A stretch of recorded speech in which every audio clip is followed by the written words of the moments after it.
a lo largo de... Yo voy a tratar de no extenderme más de 10 minutos como para es decir, hacer una síntesis, sobre todo en el primero y el segundo peronismo, porque el del menemismo y el kirchnerismo lo tenemos bastante cercano y estamos todos más o menos en tema. Por ahí alguno compañero o compañera sobre el primer peronismo y el segundo peronismo hay datos que no los maneje, y bueno, yo voy a tratar de hacer eje en el análisis en esos dos modelos, que fue el primero y el segundo peronismo, para finalmente después ver disparar el debate sobre qué es el peronismo hoy, ¿no? Por eso yo voy a dar sentado algunos conceptos. Si hay algún compañero o compañera que no entienda o le queda alguna duda sobre algún concepto en particular, ahí sí, interrúmpame y lo tratamos de aclarar muy sintéticamente. Bueno, arrancando, bueno, el peronismo, según, aparte, bueno, esta es una visión, cada uno de todos los peronistas o no peronistas, tenemos una visión definida ideológico y política de lo que es el peronismo, es decir, que no hay una sola interpretación, puede haber múltiples interpretaciones, y esta es mi visión. Y yo tomo indicadores que para mí son significativos, que no necesariamente tienen que ser significativos para todos los compañeros y compañeras que participen. Bueno, la idea es tratar a partir de ahí poder dar el debate y poder llegar a alguna síntesis. Es decir, para mí, bueno, el peronismo tiene una base doctrinaria y tiene ideológicamente tres banderas que son centrales: la justicia social, la independencia económica y la soberanía política. Son las tres banderas históricas que pueden definir el peronismo a lo largo de toda su historia o no. Después veremos concretamente, ¿no? Para mí el peronismo, es decir, es una alianza de clases que está con una columna vertebral que son los trabajadores. Ahora, los trabajadores, para la visión de Perón, había una sola clase de personas o de trabajadores en la Argentina, que eran aquellos que trabajaban, sean empresarios o sean obreros o empleados. Obviamente la columna vertebral y el mayor apoyo lo tuvo en los sectores asalariados, pero para Perón también era un trabajador Miranda, que tenía un montón de empresas y que fue su ministro de Economía y que apoyó su proyecto. Y concretamente es una alianza de clases donde participa la CGT y la burguesía nacional. Esa era la síntesis que Perón en su primer gobierno, según mi criterio, trató de potenciar para formalizar un proyecto de país. A través de un movimiento político, no de un partido. Es decir, Perón aspiraba a que el peronismo sea el 70% de apoyo del campo nacional, atravesando todos los sectores: la burguesía, el proletariado, la iglesia, el ejército, es decir, con eje en una alianza entre la burguesía y los trabajadores manuales, ¿no? Bueno, yo del primer peronismo voy a tomar algunos indicadores que para mí fueron centrales. Hay un indicador que para mí es central en la historia del primer peronismo, que es la renta agraria diferencial. Si la renta agraria diferencial, sintéticamente, es lo que se produce en Europa y vale 10, en Argentina vale 1. Es decir, que si en Europa lo que vale 10 se vende a 20, se tiene una ganancia de 10, en la Argentina se tiene una ganancia de 19.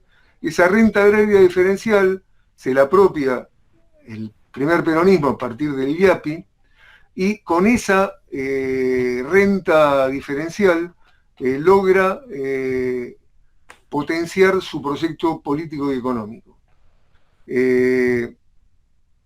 Financia el desarrollo del modelo en base a un criterio, que es la distribución 50 y 50, 50 para el capital y 50 para el trabajo. Esa renta agraria diferencial de alguna manera entra en crisis a partir del año 50 o 51, 52, donde hay una gran sequía en la Argentina y donde ya Europa empieza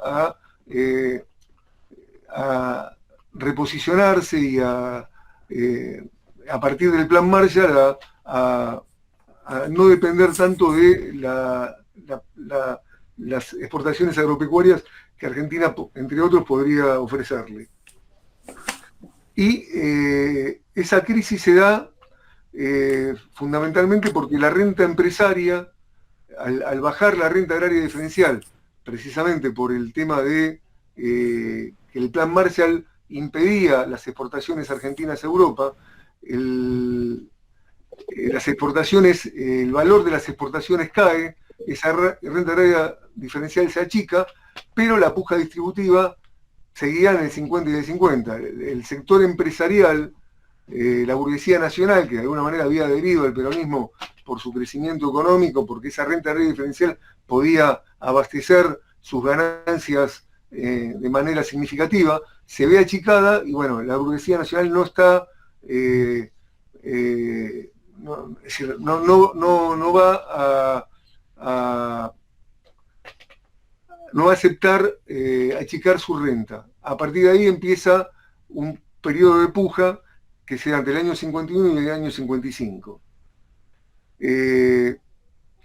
Hay una primera contradicción que se ve en el primer gobierno peronista. Yo tomo el primer gobierno peronista como o la primera etapa del primer peronismo, los primeros dos gobiernos, hasta el golpe de 55. La primera contradicción se da en el golpe que intenta Menéndez y bueno, Lanusse en el año 51, que bueno, es abortado fácilmente porque el ejército es leal a Perón, no así la Marina, que tiene una posición gorila a lo largo de todo el periodo. Pero bueno, abortado este golpe, Evita plantea el fusilamiento de los cabecillas y el armado de la CGT, es decir, darle armas a la CGT. Bueno, Perón no lo toma. Para mí esa es una primera contradicción, porque Perón de alguna manera no se potencia en sus mayores fortalezas, que es la clase obrera, la CGT, que podía salir en el caso de que haya por parte del ejército o de la marina traidores que traten de dar un golpe o traten de destituirlo, tener el pueblo armado en la calle como para que defienda la revolución peronista. Y la segunda contradicción se da con los bombardeos de la Plaza de Mayo y el golpe de 55, donde Perón no ofrece resistencia, cuando el grueso del ejército lo apoyaba, la CGT desarmada, aún desarmada, lo apoyaba, se podría haber resistido, se podría haber abortado el golpe de 55, hubiese sido, sí, muy por ahí significativo en bajas, ¿sí? Que hubiese habido, no una guerra civil, pero sí una especie de enfrentamiento armado donde hubiese habido muchas bajas, pero bueno, visto lo que pasó en el 76 con los 30.000 compañeros y compañeras desaparecidos, bueno, se hubiese dado la lucha en ese momento y por ahí se pudiese, lo más probable es que se hubiese ganado. El contexto internacional era diferente y también hay que evaluarlo en este análisis, el por qué Perón se va, es parte también de la discusión, ¿no? Bueno, yo tomo las fortalezas en esta primera etapa, en este primer peronismo, la participación de los obreros en la toma de decisiones.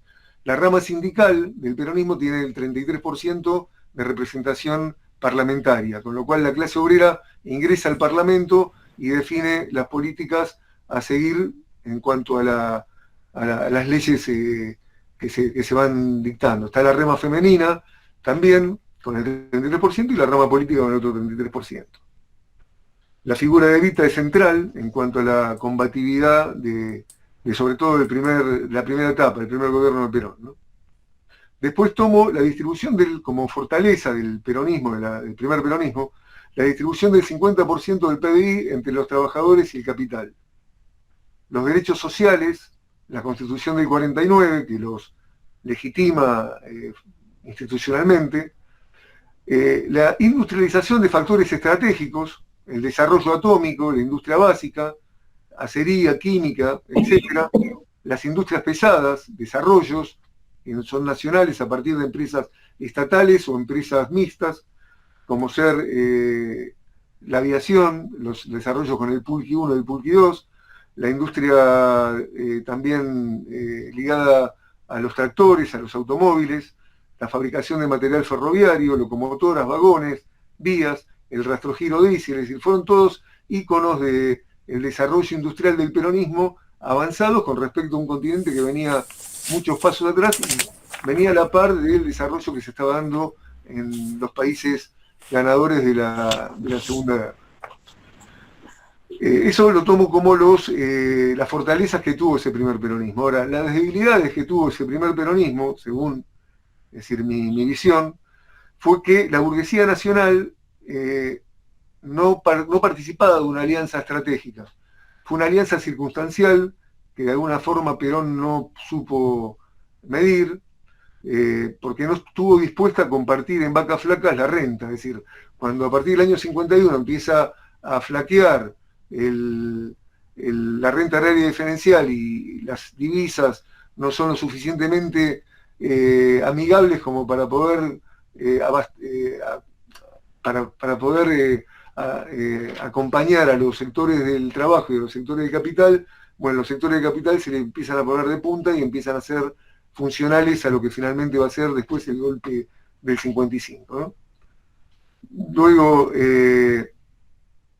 también factores internos de las Fuerzas Armadas, sobre todo la Marina, que históricamente fue gorila, conspirando, como debilidad. Después, fundamentalmente, bueno, ambigüedades en Perón para profundizar el modelo en contextos de crisis, en el periodo de 51-55. Hay un detalle en el DINAE, que eran empresas que habían sido expropiadas a Alemania o a los países del eje, que eran empresas de punta, Bayer, entre otras, que habían sido tomadas por el Estado. Perón podría haber profundizado a partir de esas empresas mixtas o estatales un desarrollo independiente, dando mayor participación obrera en la conducción. Y lo que hace Perón en el año 54 termina de alguna manera entregándoselas al capital privado, ¿no? Nacional pero privado al fin. Esta burguesía nacional que termina traicionando el proyecto, ¿no? Después, otra cuestión que yo veo como una debilidad es la característica del liderazgo de Perón también, ¿no? Es decir, tiene una conducción estratégica unipersonal, no la institucionaliza, quedando todo bajo su conducción. Se saca de encima a lo que ve como competidores conspiradores. El caso de Cipriano Reyes, bueno, al principio cuando le disputó el poder a Perón, por ahí conspirando contra él, bueno, lo mete preso. Y el caso de Mercante, que era la figura que por ahí era sucesor natural para conseguir, para continuar la revolución peronista, bueno, lo termina aislando y quitándole todo poder político e influencia en el movimiento. Es decir, Perón tenía una visión muy individualista y era él la conducción y todo lo que le podía hacer sombra lo trataba de ralear, ¿no? Bueno, finalmente el golpe del 55 y los bombardeos de la Plaza de Mayo terminan abordando la revolución peronista en un contexto de crisis donde la renta empezaba a disminuir, donde había que tomar medidas progresivas para tratar de llevar a la Argentina hacia otro estadio que no sea dentro del el sistema capitalista imperante, ¿no? Por ahí, es decir, en mayores incursiones en economías mixtas, economías de tinte más socialistas. Bueno, Perón, ese es su límite, por lo menos en este primer periodo. Luego viene la resistencia peronista y el segundo peronismo. La resistencia peronista se ve dentro de lo que quedó en la Argentina, después del encarcelamiento que tuvo la Libertadores de sus dirigentes, a dos sectores, los combativos y los acuerdistas. Dentro de los acuerdistas hubo defecciones dentro del movimiento. El caso más significativo fue el de Tecer, que terminó aliándose a la Revolución Libertadora y tirando mierda contra Perón, y dirigentes de las tres ramas que negocian sus propios espacios de poder con la Libertadora y con los gobiernos títeres o las democracias tuteladas que se dieron hasta el año 73. Concretamente el caso de Paladino, Matera, por dar algunos nombres, Bandor y Alonso dentro de la rama sindical. Y la CGT, más allá de sus divisiones, hubo grandes sectores, grandes gremios de la CGT que fueron acuerdistas. Hubo también un sector combativo que se dio, sobre todo en la primera etapa, con los secretarios generales del movimiento que nombró Perón, Alberti, Cook, Ongaro en la CGT de los argentinos, Enver El-Cadri en las Fuerzas Armadas Peronistas, Rulli, un dirigente de la Juventud Peronista, Dardo Cabo, Sabino Navarro en Montoneros, ¿no? Y las formaciones especiales, que fueron Uturuncos, el primer grupo abortado por por el régimen, la FAP, Montoneros, la FARC y la CGT de los argentinos. Esos fueron los sectores combativos. Finalmente la Resistencia Popular le tuerce la mano a las Fuerzas Armadas como brazo ejecutor de la oligarquía y el imperialismo, forzando el regreso de Perón y la salida electoral sin proscripciones. Luego viene el gobierno de Cámpora, que estaría dentro de esta segunda caracterización, que es resistencia peronista y segundo peronismo. En el gobierno de Cámpora se refleja la relación de fuerza del movimiento. Cámpora sacó el 50% de los votos, con lo cual el país se dividía en el 50% peronista, otro 50% que no era peronista.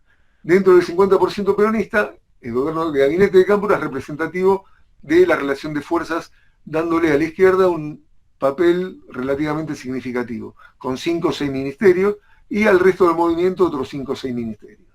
Bueno, esto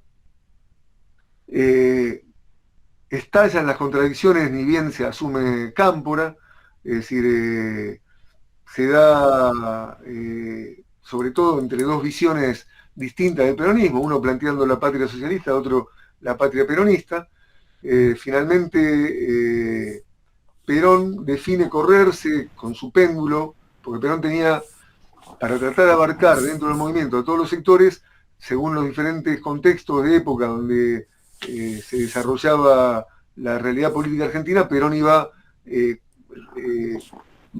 dándole más poder a un sector o sacándole poder a un sector y dándoselo a otro. Esto lo hizo durante toda la resistencia del peronismo. Finalmente se termina aliando con los sectores más combativos del peronismo para ganar las elecciones, y en este contexto, ya también en contexto internacional por parte de Estados Unidos, de querer, a partir de la doctrina de seguridad nacional, colapsar todos los gobiernos democráticos que se estaban dando en América Latina, sobre todo el golpe de Allende en Chile, y después, bueno, el golpe que le dan a Torres en Bolivia, que también era un general progresista, el autogolpe de Bordaberry en Uruguay, es decir, había un cerco alrededor de Argentina, y en ese contexto Perón define estratégicamente cambiar el péndulo y centrarlo, tirarlo más hacia la derecha.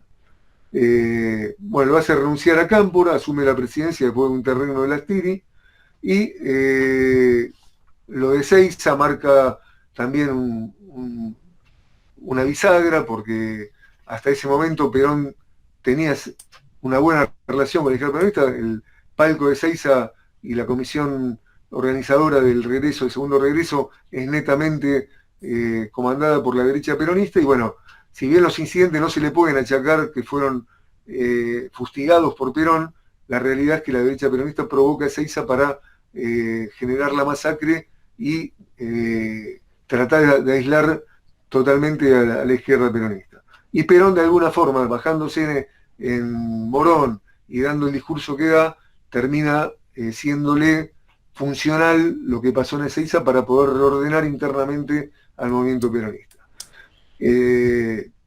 Lo de Rucci marca también un punto de inflexión, es decir, la muerte de Rucci, si bien es decir, no queda muy claro si fue Montonero, si fue la FARC o si fueron FARC y Montoneros.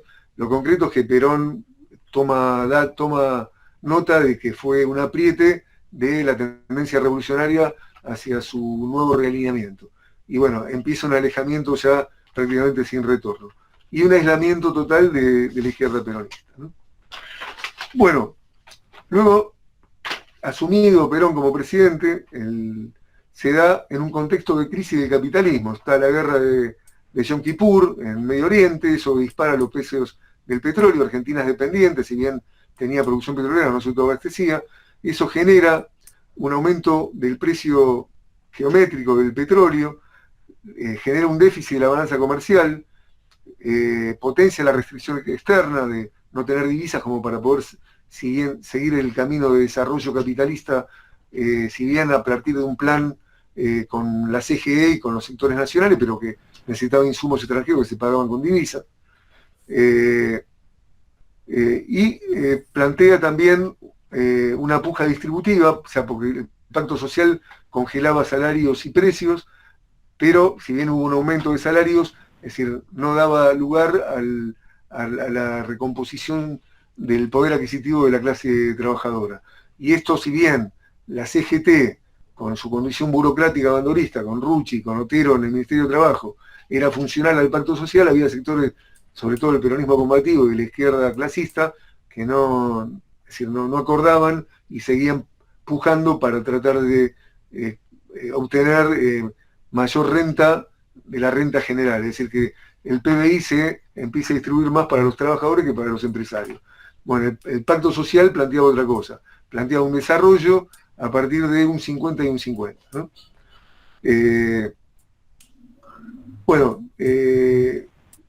El golpe de Allende en Chile empieza a marcar un cerco del imperialismo sobre Argentina. La alianza económica del gobierno, el tercer gobierno de Perón, se da con la burguesía, con la CGT de Helvar y con el pacto social, que es la alianza tradicional del peronismo, que involucra el 70% de las fuerzas productivas. Es decir, capital y trabajo, con el Estado como regulador y como árbitro, que es el mismo modelo que aplicó Perón cuando estaba la renta agraria diferencial. Lo que pasa es que en ese momento, es decir, los trabajadores estaban de alguna manera con un poder adquisitivo cada vez más creciente, y en este momento había una crisis del capitalismo que de alguna manera restringía su posibilidad de recomposición de poder adquisitivo. Bueno, otro de los... bueno, Perón en el 73 saca el 62% de los votos, con lo cual es bastante significativo que esta alianza que quiere recrear entre la burguesía nacional y la clase trabajadora, para que pueda representar el 70% de la Argentina, y saca el 62% de los votos. Y hay un aumento de la violencia política, el ERP, es decir, continúa sobre todo a partir del gobierno de Lastiri a hostigar al ejército con la toma del copamiento del Comando de Sanidad, después el Comando de Azul, y sigue hostigando a ejecutivos de empresas multinacionales, secuestrando para pedir rescates. Es decir, el ERP no, en ningún momento hace una tregua, hay una pequeña tregua durante los 50 y pico de días de gobierno de Cámpora, pero después rompe la tregua y se enfrenta militarmente al gobierno de Perón. Y por el otro lado, a partir del alejamiento de Perón de la izquierda peronista, hay un enfrentamiento cada vez más creciente entre lo que es JP Montoneros con la derecha peronista, que en ese contexto se da con una alianza brujo-bandorismo. Brujo por López Rega y bandorismo por lo que es la burocracia sindical, ¿no? Es decir, hay dos leyes que se da cuando se da la ruptura de los 8 diputados de la JP que renuncian, que hay el famoso encuentro que se da creo que en Olivos, donde está Perón y está López Rega al lado vestido de comisario general, donde es decir, plantean dos leyes que van a mandar al Congreso, donde la JP estaba dentro del bloque peronista, que era la ley de asociaciones profesionales, que le daba toda la legitimidad a la burocracia sindical, y la reforma del Código Penal, que instauraba nuevamente códigos represivos para la subversión. Bueno, los compañeros diputados de la Juventud Peronista que adherían a Montoneros cuestionan esto, tienen una entrevista con Perón, Perón los defenestra y finalmente terminan renunciando, ¿no?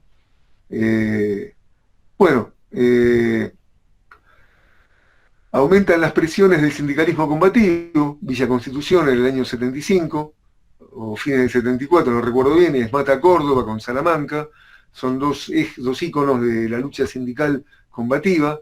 En Villa Constitución, bueno, hay una patota de la UOM con sectores del loperreísmo que terminan encarcelando un montón de dirigentes sindicales. La huelga dura como 3 meses, bueno, finalmente es abortada, pero bueno, es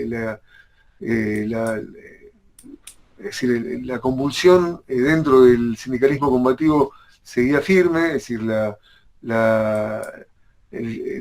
los sectores combativos del peronismo seguían con poder de movilización, pero bueno, de alguna forma se da este tipo de cuestión. En el medio muere Perón, se comienza a deteriorar el pacto social, Helvar empieza a tener problemas porque con la crisis del petróleo y la balanza comercial ya no se puede sostener en los mismos términos el pacto social, hay un cambio de ministro, muere Perón antes, toma Isabel López Rega la conducción del gobierno y cambian a Gelbar por Celestino Rodrigo, se viene el Rodrigazo, hay un resquebrajamiento ahí del pacto brujo-bandurista, la CGT reacciona y hay una movilización a Plaza de Mayo y logran eyectar a López Rega del gobierno. Y ahí, bueno, comienza una segunda etapa donde Isabel, ya con una alianza con la burocracia sindical, sigue gobernando, en un proceso de deterioro económico a partir también del contexto internacional, del precio internacional del petróleo, que fue menguando también no solo en Argentina, sino en toda la región y inclusive en Europa, el poder adquisitivo de los salarios y las balanzas comerciales de los diferentes países, con lo cual hubo una reconversión por parte del sistema capitalista que va a terminar en lo que es el modelo neoliberal, ¿no? Hay un aumento de la violencia política, el ERP profundiza el enfrentamiento armado, Tucumán, la compañía de monte de Ramón Rosa Jiménez, que se instaura después de muerto Perón, y bueno, los enfrentamientos de la izquierda peronista también con el loperreísmo, donde el loperreísmo sale a una casa de brujas con la AAA a matar a dirigentes de base del peronismo, lo mataron a Ortega Peña, al padre Mujica, entre otros referentes del peronismo progresista. Bueno, en ese deterioro progresivo de la situación económica e incremento de la violencia se da el golpe de 76. Y lo demás ya es más o menos sabido. Con el golpe de 76 se instaura el modelo neoliberal a sangre y fuego, y después viene el tercer gobierno peronista, que es Menem, que no voy a hablar, porque más o menos todos sabemos y entendemos cómo fue esa evolución, y finalmente el cuarto gobierno peronista, donde sí yo acá tomo el gobierno de Duhalde como una parte inicial de este cuarto gobierno, con Néstor y Cristina, independientemente de las diferentes visiones, pero Duhalde empieza a instaurar un modelo basado en un apoyo a la industria, a las industrias que todavía quedaron en pie de la burguesía nacional. Obviamente la conducción que planteaba Duhalde era con un perfil mucho más empresarial que el que planteó Néstor y Cristina, que es con un perfil mucho más político y distributivo, ¿no? Pero bueno, en esta síntesis lo que yo traté de significar es que el peronismo no tiene una sola lectura, inclusive desde una posición ideológica predefinida. Es decir, más allá de que miremos el primer peronismo hasta el 55, el segundo peronismo hasta el 76, a Menem y a Néstor y Cristina con Duhalde, si quieren meterlo o no, como cuatro peronismos distintos, que tienen que ver con el contexto histórico también. Es decir, acá el tema creo que es crucial, y bueno, lo doy como disparador, es quién conduce al peronismo. Todos los sectores de esa gran alianza de clases quieren ser protagonistas en la conducción de ese peronismo. Y algunos tirarlo más hacia otra alianza de clases. El caso más patético fue el menemismo, que trató de aliar al peronismo con los sectores más liberales, históricamente gorilas, antiperonistas. Bueno, hoy creo que la discusión es esa.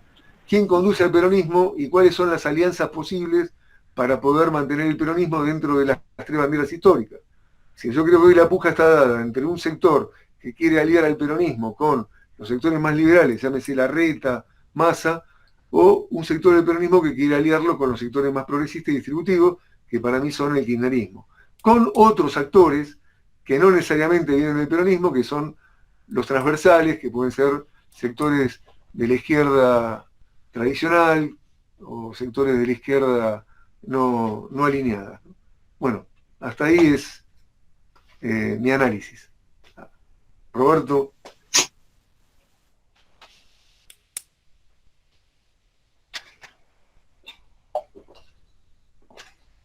Perdón, yo no lo puedo escuchar a Roberto. Me aparece el micrófono.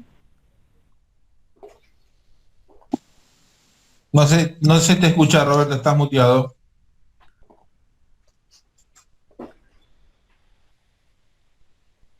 También está muteada Mónica y Eduardo, pero aviso por las dudas. En realidad todo lo que no hablan, perdón, buenas noches, ¿no? Buenas noches. Todo lo que no están en el uso de la palabra tienen que estar muteados. Perdón, era una cuestión de mouse. Yo el ratoncito acá no lo ponía el dedo y no era con el dedo, era con el mouse. Así que mil disculpas. Yo preferiría por unos minutos, por el tiempo que necesiten ustedes. Es muy rico todo lo que cuenta, lo que narra, la síntesis que hizo Oscar. Entonces a mí me parece que sobre eso, si alguien tiene interés, yo después querría hacer algunos análisis un poco más de tipo teórico, metodológico, pero se puede avanzar. Si ustedes tienen algo para completar, para decir, para la discordia con el pensamiento de Oscar y con lo que Oscar dijo, me parece muy, pero muy, muy importante que lo puedan decir. Así que les dejo unos minutos si quieren para pensar qué cosas pueden completar o discutir.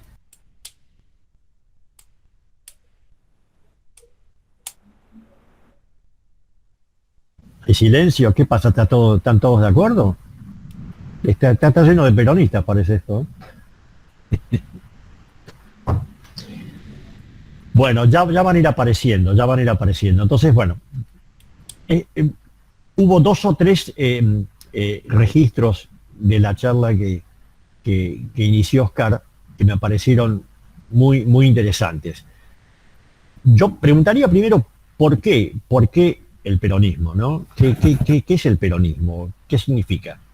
Uno, si empieza a hacer un rastreo de todas las formas de relaciones políticas, los proyectos políticos a nivel internacional, histórica, uno descubre que el peronismo tiene una vigencia, si bien absolutamente cambiante, a veces difícil de aprehender, pero que es realmente para preguntarse. El peronismo, para quienes somos argentinos y argentinas, nos parece fundante, obviamente, no solamente por eso, pero además también, y no solamente porque somos argentinos y argentinas, el peronismo es un fenómeno internacional estudiado en todas las academias, en todas las formas que se puedan imaginar de registros teóricos que pueda haber. Porque hay ejemplos similares en varias partes del mundo. En Egipto, acá mismo en América, Getúlio Vargas en Brasil, un par de ejemplos más en África que fueron importantísimos también, pero ninguno tuvo la vigencia, la profundidad y la discordancia ideológica que señala el peronismo por la cantidad de fuerzas que la componen. Por eso es tan rico y tan importante estudiar, discutir, hablar del peronismo y sobre todo traerlo al presente para ver, como decía finalmente Oscar, qué cosas podemos ir esgrimiendo como alternativas para poder avanzar en un proyecto que nosotros consideramos nacional y popular. Entonces, eso por un lado, de ahí la importancia del peronismo. Yo recuerdo que, y ustedes también lo recordarán seguramente, que Perón hablaba de que la única verdad es la realidad. Y es difícil no acordar con eso, porque la realidad es lo que señala objetivamente una relación de fuerzas, un enfrentamiento, una pseudo paz. Pero lo que pasa es que Perón sabía, porque era un estratega militar, teórico militar también, sabía perfectamente bien que la realidad era una construcción. La realidad, si bien marca un hecho objetivo y la única verdad podría estar establecida a partir de la realidad, hay muchas realidades y hay muchas construcciones de la realidad. Por lo tanto, nosotros tenemos el as de espada en la mano para poder empezar a entender de qué manera estratégicamente podemos empezar a construir una alternativa que nos lleve finalmente a nuestro proyecto de nacional y popular. Yo tengo mis reservas con los dos términos, con nacional y popular. Tengo mis reservas teóricas respecto a eso, pero lo acepto porque es de alguna manera una táctica y estrategia política que en este momento es lo que se puede hacer. Quizás no sea lo único ni lo mejor, pero es lo que se puede hacer por ahora a nosotros como, digamos, como formadores de este intento por cambiar la realidad. El cambio social, que es lo que a mí me parece que es lo que nos debe mover de alguna forma, implica conflicto, implica enfrentamiento, implica inevitablemente una toma de posiciones. Y uno de los puntos que tocó Oscar, que me parecieron más que interesantes, es cuando dice quiénes conducen el peronismo. ¿Quién condujo desde la década del 40 en adelante el pensamiento, digamos, la procedencia, la génesis de lo que implicaba el peronismo? ¿Cómo se fue desarrollando esa construcción de quiénes estaban aliados, enfrentados, o la forma que había de proyectar un modelo de país alternativo que no fuera ni imperial ni capitalista salvaje? Lo que no había ninguna duda que Perón nunca fue imperialista. Creo que la lucha de Perón siempre estuvo centrada contra el imperialismo. Lo que ocurre es que el imperialismo es una etapa posterior del capitalismo. No todos llegan al imperialismo, pero las formas concentradas sí lo logran. Entonces, la lucha en ese momento, la década del 40 al 50 de Perón, fue intentar construir una imagen de un peronismo que tuviera que ver con no adscripción al imperialismo y sí, de alguna forma, la construcción de un capitalismo nacional. A partir de allí se daría la posibilidad de acordar, como decía Oscar recién, el famoso 50-50, 50 y 50, ¿no? Respecto a la distribución de lo producido en riqueza social. Entonces, cuando decimos quiénes conducen, quiénes condujeron en su momento el peronismo, yo no digo que fue una alianza de clases. No lo digo yo, sino, digamos, cierta teoría. En realidad, lo que funda el peronismo es una alianza de fracciones de clase. Es decir, nunca en la historia se enfrentaron burguesía y proletariado. Jamás. Jamás. Asalariados y los que detentan el capital nunca se enfrentaron. Siempre se enfrentaron a partir de alianzas segmentadas en grupos sociales. De alguna manera ese enfrentamiento después puede derivar en alianzas más fuertes o no. Distingamos entre lo que significa una alianza y lo que significa una fusión de intereses. En este marco siempre hubo alianzas, nunca hubo fusión de intereses. ¿Por qué? Esa fusión de intereses solamente se dieron en grupos concentrados, pero nunca en el país. Siempre se dieron en lugares donde ya estaba dada una economía capitalista plena y desarrollada. Nosotros, de alguna manera, tenemos una forma de capitalismo, como todos saben, es dependiente. Por lo tanto, esa fusión de intereses, de alianza de clases, siempre se dio de manera segmentada. Nunca hubo fusión de intereses de clase. Siempre hubo segmentación, siempre hubo alianzas efímeras, un poco más extensas, un poco menos extensas, donde nuestra burguesía nacional, lo que se dio en llamar la burguesía nacional, siempre fue muy débil y siempre de alguna manera dudó en seguir o no los intereses de la gran burguesía internacional, que era la que empezó a mandar cada vez con más fuerza, sobre todo se ve claro después del 55. Entonces, bueno, me parece que desde este punto de vista, la pregunta de quiénes conducen el peronismo, a mí me cabe decir que es una fracción de alianzas de la burguesía nacional. El proletariado, construido como sujeto histórico ciudadano, comienza a participar de las relaciones políticas y de las decisiones políticas en el peronismo y puede obtener a través de esa participación una importancia básica, vertebral, de lo que significa el poder del peronismo, de lo que significó y aún significa el poder del peronismo. Ahora, si uno sigue más o menos en la línea del desarrollo de cada una de estas fuerzas, creo que no es muy difícil convenir de que lo que significó en su momento la construcción, desarrollo y fuerza de la Confederación General del Trabajo no refleja las mismas relaciones en estos últimos años. Ya de hace bastante tiempo se ha vuelto, digamos, una forma muy burocratizada de ese poder que supuestamente en algún momento pretendía una participación mucho mayor, comprometida con la realidad nacional.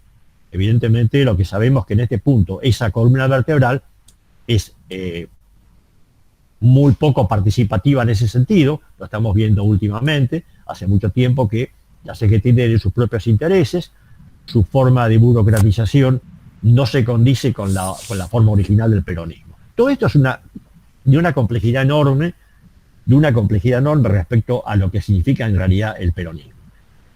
Dejo otros minutos para que ustedes puedan pensar, discutir, aportar, conciliar o en discordancia.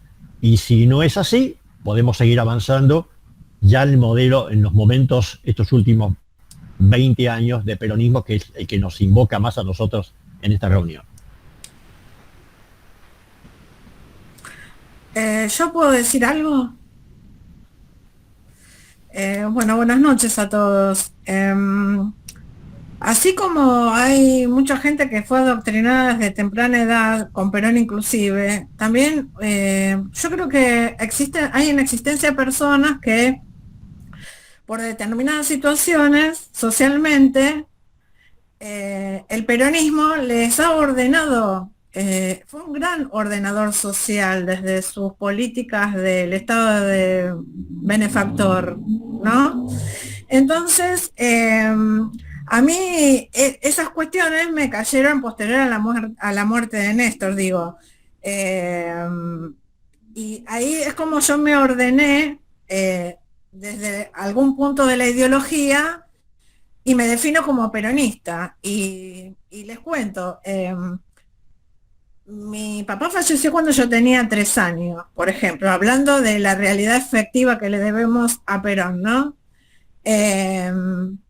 Tenía un tío que trabajaba en gas del Estado, el gas era del Estado Nacional, con un gremio, en esa época, yo nací en el año 62, así que todavía los gremios estaban muy fuertes, con unos sindicatos muy fuertes a favor de los trabajadores todavía, con todo el contexto histórico que bueno, había determinados impedimentos de la lucha en general, pero lo cierto es que, por ejemplo, mi tío abuelo había sido ascensorista de gas del Estado, por ejemplo, ¿no? Realidad efectiva. ¿Qué pasaba con gas del Estado? Le permitía a la familia del trabajador de gas del Estado que se estaba por jubilar insertar en el mismo gremio a alguien de su familia, siendo que a futuro esa persona iba a quedar el puesto vacante. Así fue como mi mamá en su viudez pudo ingresar a gas del Estado a trabajar, permitiéndole a ella como viuda y con una niña a cargo, que esa niña era yo, ordenar su vida en todos los sentidos. Es decir, ella tenía su trabajo, tenía en el marco de su trabajo dónde ir a divertirse los fines de semana. Estos eran los clubes, pero ¿qué clubes tenían los sindicatos? ¿Qué obras sociales? A mí, por intermedio de la obra social de gas del Estado, me operaron 3 veces y lo único que teníamos que hacer es presentar el carnet. Estaba en Boedo 90, me acuerdo perfectamente, la obra social del gas del Estado, y enfrente estaba la farmacia sindical del gas del Estado, donde vos retirabas al 100% de descuento toda la medicación. Eso, por ejemplo. Otra cosa, el trabajador del gas tenía como beneficio la colocación del gas de manera gratuita en su casa, con el gas gratuito para el consumo del trabajador del gas. Tenía hotelería por doquier para ir de vacaciones a los hoteles de gas del Estado. Tenía hasta puedo decir, yo me acuerdo como si fuera hoy, vos entrabas al Club de Tigre Gas del Estado, te podías quedar a dormir como niño del trabajador del gas, a quedarte a pasar el fin de semana, le solucionaba los matrimonios, o sea, era algo impresionante. O sea, yo me acuerdo y yo a veces cuando falleció Néstor me empecé a acordar de todo eso y lloraba de la emoción porque digo, ¿Qué más? El colegio yo fui a la escuela Carlos Guido y Hispano, en Villaluro, que era doble escolaridad. Entonces, ¿qué pasaba? Mi mamá estaba viuda, sí, pero mi mamá me dejaba a las 8 de la mañana en el colegio, yo desayunaba como una reina, almorzaba como una reina, merendaba como una reina, y mi mamá, tranquila, salía de su trabajo, me pasaba a buscar y seguíamos con nuestras vidas como cualquier otra familia, sin sobresaltos. Y eso es toda la lucha que calculo planteó Perón a través de sus políticas de bienestar social en relación a, por ejemplo, eso. La frutilla del postre fue cuando le vinieron a mi mamá de entregas del Estado, de la administración, a decirle que en realidad ella tenía un beneficio más, que era que si quería, podía poner a la madre, o sea, a la persona más directa por parte del muerto, o sea, de la persona que había fallecido, que era mi papá, y así fue como mi mamá, con la vacante de mi papá, que no la tomaba porque había muerto, mi abuela paterna tuvo el beneficio de la obra social de gas del Estado hasta que falleció. Y si eso no es realidad efectiva que le debamos a Perón, la realidad efectiva ¿dónde está? Porque el colegio era del Estado, con muy buen nivel, era doble escolaridad donde yo fui, y la currícula era bastante exigente, y todo lo que se podría, lo que nos quisieron meter por la oligarquía, que si la educación no es privada, entonces bla, es mentira. Si lo sabremos con Favaloro, si lo sabremos con Milstein, si lo sabremos con Lavoisier, si lo sabremos con Husserl, bueno, todos los premios Nobel que tuvo la Argentina, que fueron de extracción de la educación pública, ¿cierto?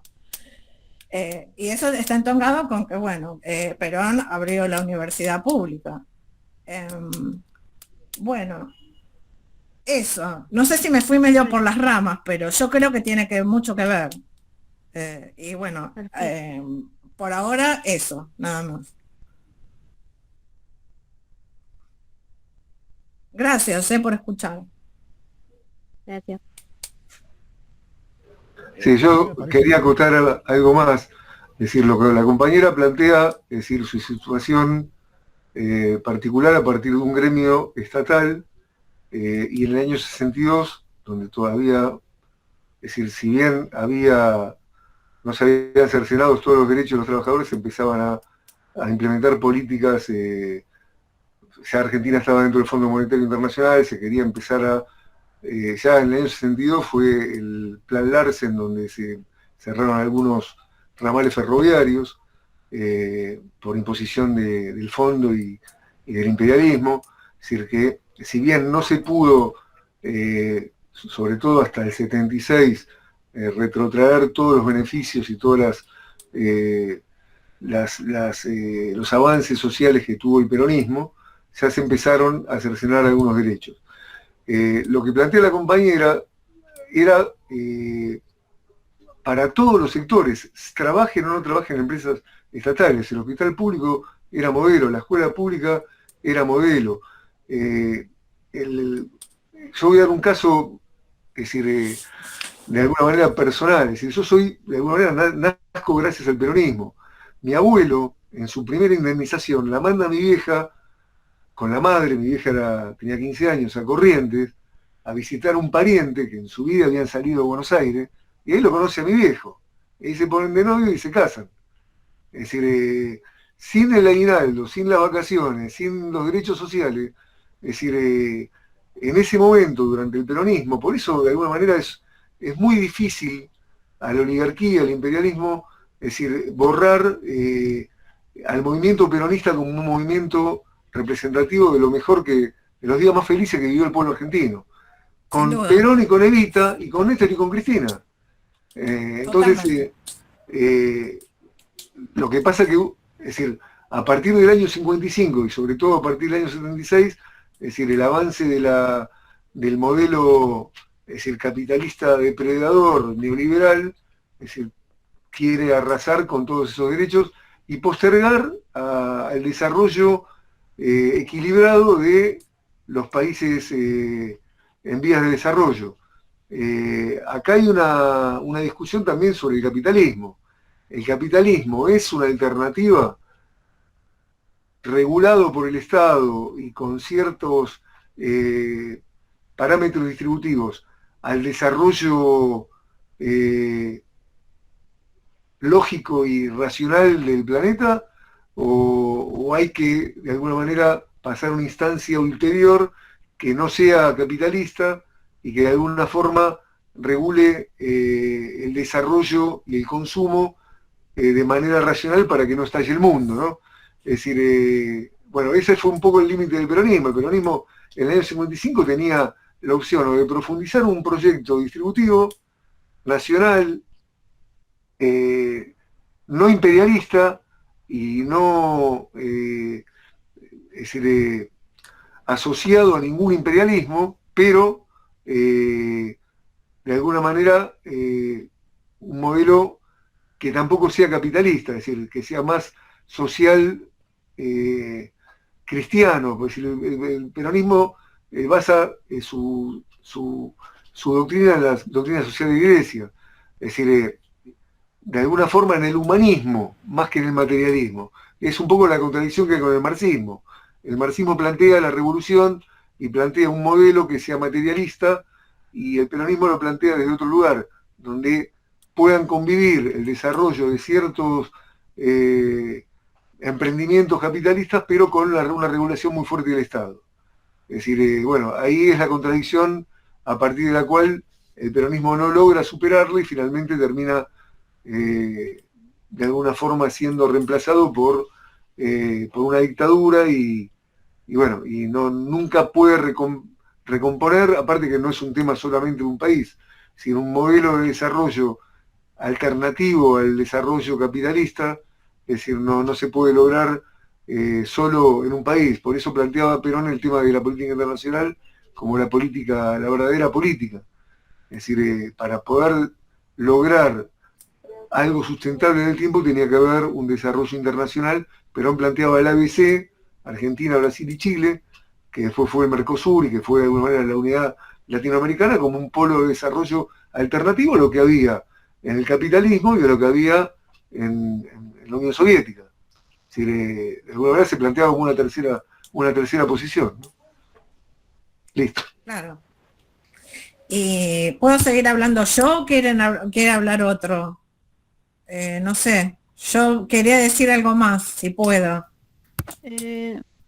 Yo una sola cosa chiquita, ¿puede ser, Andrea? Sí, claro, por supuesto, yo ya hablé. Una, no, igual es chiquito. Bueno, dos cosas en realidad chiquitas. Una que, bueno, yo nací en el hospital ferroviario, por ejemplo, hablando de lo mismo de los temas de las obras sociales que tenían los trabajadores, porque se lo merecían, como se lo tendrían que merecer ahora también. Bueno, y recuerdo perfectamente el drama que resultó en mi hogar cuando se levantaron lo que comentaba Oscar, ¿no? Que se levantaron las vías de lo del ferrocarril, que se desmontó todo eso. Y bueno, mi mamá lloraba a mares porque ella estaba con la ilusión de que se iba a hacer la dentadura. Y bueno, nunca más, o sea, nunca más pudo llegar a eso, a obtener ese beneficio.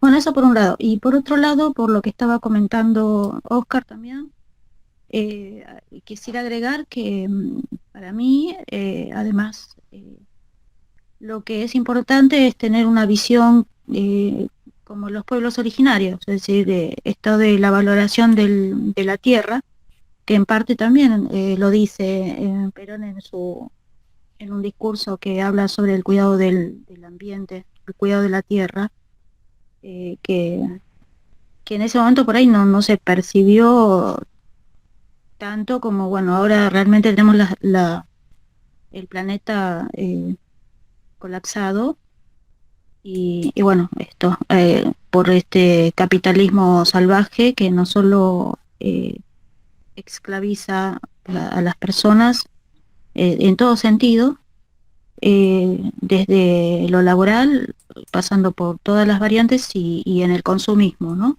Que están consumir por consumir y solamente producir basura y contaminación.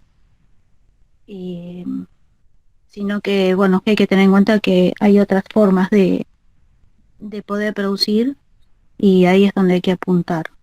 Eso nada más. Claro. Sí, sí. Y no tienen miramientos. Realmente yo en los años 80 entré a trabajar, tendría unos 25 años y entré a trabajar en Café La Morenita.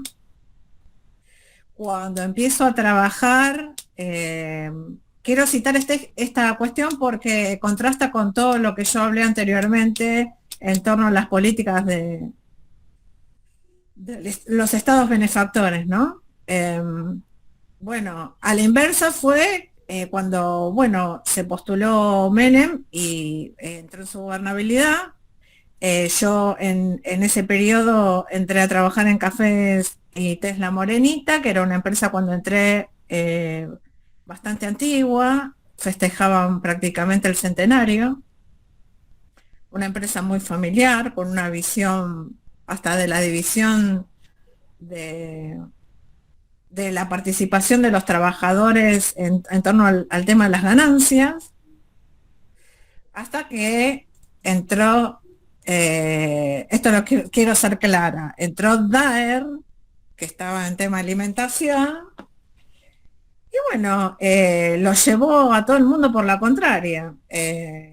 Ayudó a los empresarios de Café La Morenita, se generó como una moda de la timba financiera, como corresponde a los gobiernos neoliberales, que devastan inclusive empresas de una trayectoria de 100 años como había sido Café La Morenita. Arrancaron por sacar pisos de la molienda y el envasado y todo eso. Nosotros quisimos trabajar para ver si en esos pisos que bueno, como la maquinaria venía a reemplazar también ya por aquellas épocas un poco la mano del hombre, ver si lo podíamos convertir en algo que fuera beneficioso, un sector.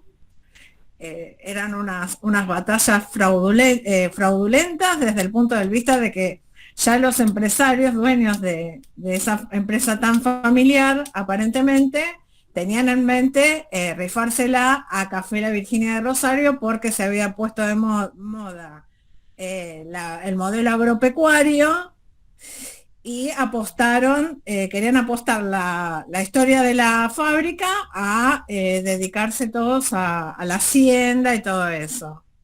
De tal manera que había un muchachito que se llamaba Carlos García, que era el gerente de la empresa, y que realmente la fábrica por momentos estaba parada y se manejaba según la relación de fuerza del dólar. Era una cosa asquerosa y Daer lo sabía. Y Daer no, o sea que lo importante que es para conservar nuestros derechos tener buenos representantes sindicales que apuesten a la recomposición salarial y a tener en cuenta a los trabajadores, ¿no?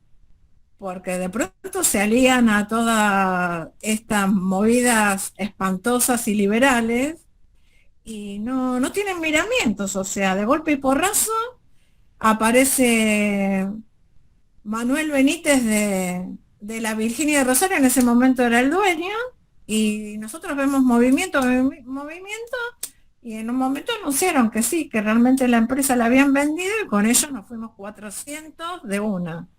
Trabajadores a la calle. Yo tenía 30 y pico de años ya, fue en el año 96, y nunca más volví a conseguir un puesto de trabajo teniendo yo 8 años de haber trabajado en administración y bueno, y así fue como ingresé después, ese es otro capítulo aparte, donde yo quiero trabajar sindicalmente también, que es el personal auxiliar de casas particulares.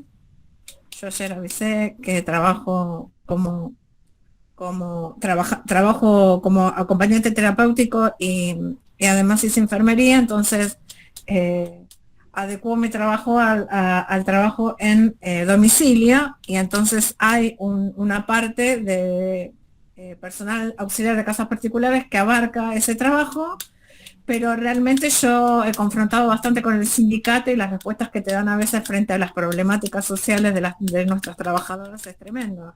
Yo lo que quería venir a decirles que también quisiera en algún momento, cuando ya me consideren de verdad una militante, puede ser que no, porque bueno, uno quiere apoyar a la patria desde muchos lugares, porque criticar es fácil, pero uno no se puede quedar mirando el techo mientras la patria se viene abajo.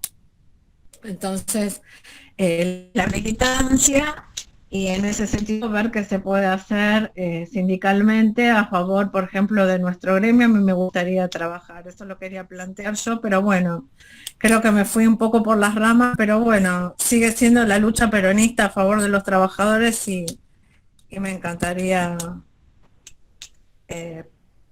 pertenecer a la organización para la felicidad del pueblo. Eso, nada más. Andrea, creo que sos bienvenida. Lo que me parece es que cada uno de nosotros, nosotras, tiene argumentos de vida más que suficientes para adherir de alguna manera a los principios del peronismo. No así, obviamente, los que no tienen esos mismos intereses y ese mismo comportamiento ético frente a la realidad de otros. Lo que noto es que en tu discurso, en tu charla, en tu exposición, hay dos momentos que me parece que son importantes recuperar. Por un lado, todos los momentos, diríamos, de manera coloquial, de bonanza, ¿no? De cosa buena, de cosa que estaba pasando bien en la sociedad argentina a partir de las políticas que se desarrollaban en el peronismo. Y mostraste también la otra cara, el momento de ruptura, de principio de colapso de todas esas prácticas que fueron tan beneficiosas para grandes grupos de la sociedad argentina. Lo que está señalando algo, ahí está el problema justamente, que eso no se pudo mantener, que la cohesión que hubo durante tanto tiempo, la cohesión que hubo en los intereses comunes, en la solidaridad, en pensar en términos colectivos, se fue deteriorando a tal punto que empezaron a aparecer conductas políticas que contrariaban todo esto. Estamos desde el punto de vista internacional en este momento, fin de la década del 60, que es cuando seguramente se empiezan a ver estas cosas, estamos en presencia de lo que se conoce con el nombre de capital financiero, a nivel internacional, o capitalismo mundial integrado, o son términos que de alguna manera refieren a cosas parecidas. ¿Esto qué significa? Yo ya quiero avanzar un poquitito más metodológicamente para demostrar, o me parece que lo que ahora nos importa a nosotros y nosotras es empezar a tejer estrategias para saber que el peronismo ya es mucho más que Perón. Esto no significa invalidar las cosas que pudo haber hecho Perón, que de hecho hizo, pero que de alguna manera el peronismo lo sucede a Perón. Y a lo mejor, es más, el peronismo lo antecedió a Perón. Las cosas por las cuales Perón pudo hacer lo que hizo tenían que ver con demandas sociales, demandas políticas, que fueron de tal magnitud que hubo un grupo de gente muy, muy ilustrada, como por ejemplo en este caso el mismo Perón con sus aliados, que se dio cuenta de cómo podía haber un cambio social dentro de una estructura que no es que fuera absolutamente novedosa, porque formaba parte del capitalismo. Yo en eso no estoy demasiado seguro de que se pueda hablar de una tercera posición en ese sentido, porque forma parte del tronco del capitalismo, pero con una vertiente totalmente diferente a lo que era el capitalismo original, concentrado, salvaje, imperial. Entonces, de ese punto de vista, me parece que lo que habría que empezar a pensar, es de qué manera esa cohesión que en algún momento socialmente estaba dado, ahora empezó a deteriorarse cada vez más, y tenemos que todas las cosas que antes funcionaban de una forma a nivel colectivo y social pasan a estar como invertidas. Y eso tiene que ver, seamos honestos, con que mientras nosotros caminamos, ellos corrían. Entonces, uno de los puntos me parece importantísimo es ver de qué manera estratégicamente podemos empezar a recomponer filas en cuanto en el sentido de la búsqueda de un modelo nacional y popular que, aunque no sea ni el único ni el mejor, insisto, hay que llevarlo adelante o hay que tratar de desarrollarlo, porque otro no conozco. No quiere decir que no pueda haber postulados, ideas, cosas que se puedan ir modificando, pero en este momento, de ahí tiene que ver con el tema de la realidad. La realidad que se nos impone es que tenemos un enemigo adentro y afuera terrible, adentro y afuera del movimiento. Por si, como anécdota lo cuento, ustedes saben lo que significa la palabra proscripción. La palabra proscripción implica la negación de un acto, de una acción política y social ejercida sobre determinados grupos. Perón, cuando le dan el golpe a Perón, en el 55 estaba proscripto el peronismo. Ustedes saben, no se podía dar su nombre, no se podía tener distintivos ni de Eva Perón, ni de él, ni de nadie que representara al peronismo. Había una proscripción que estaba dada por el régimen que dio el golpe, por el régimen oligárquico, militar, tradicional que conocemos, que incluso también tuvo vertientes muy importantes eclesiásticas. Pero también hubo una proscripción hacia adentro del peronismo. Ya evidentemente empezaron a haber fuerzas a partir de ciertos sectores de la burguesía nacional, con sus aliados también de turno, que les fueron royendo la posibilidad de cambio, de modificación, de estructura, no digo revolucionaria, pero por lo menos de mantenimiento de la solidaridad y los lazos sociales.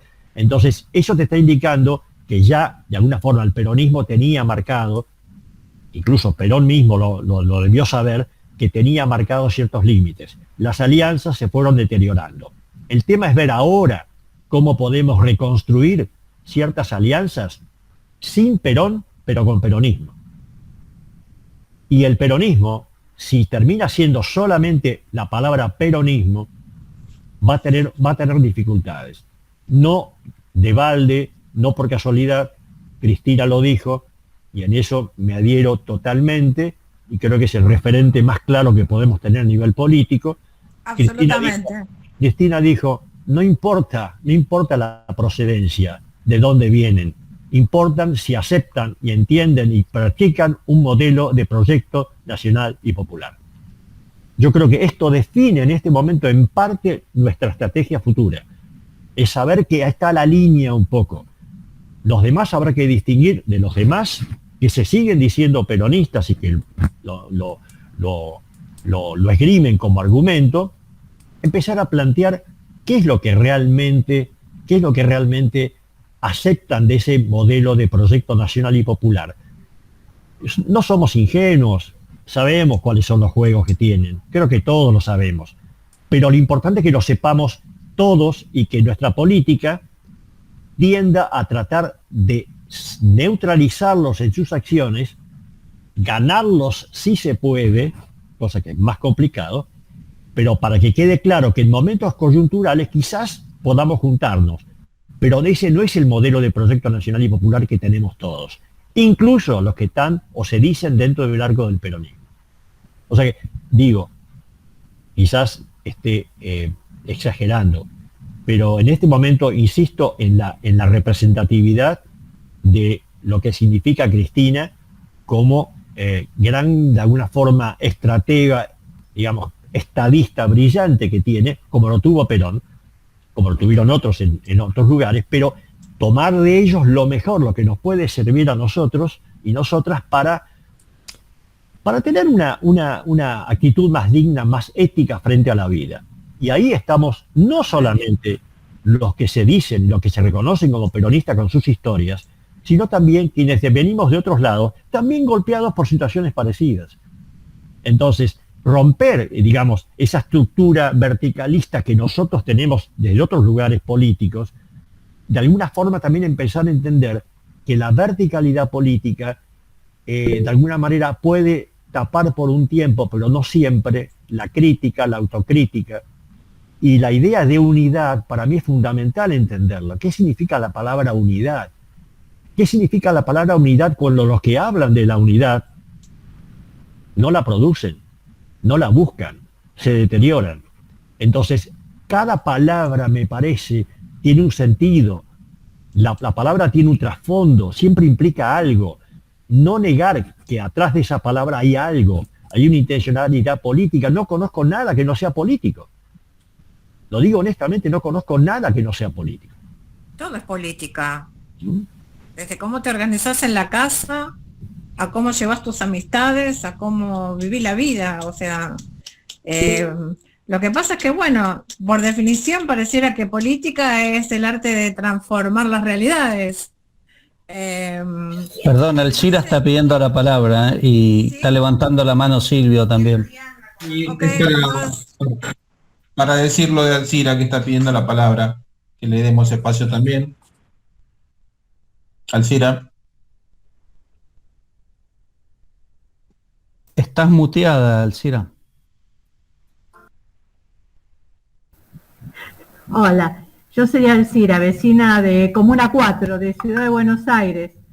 Y hola, y bueno, me interesa todo, sobre todo movimiento que sea nacional y popular y que tenga esos tres ejes.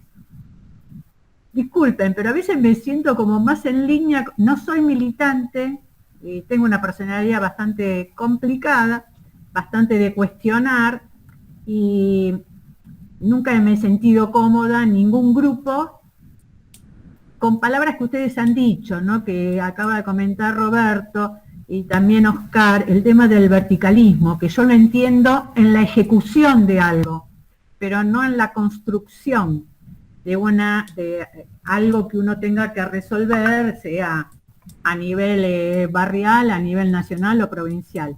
Eso me cuesta y entiendo que es una personalidad. Ahora, yo les pregunto a ustedes, vivo en un barrio realmente bien, el grupo de militantes que hay, diverso, como es Parque Patricios, que tiene una diversidad de militantes de izquierda, radicales no hay muchos y los que hay son radicales pro, así que bueno, hay izquierda, hay peronistas de todos los grupos, diversos grupos, que a los que no convivimos nos llama la atención y nos desorienta.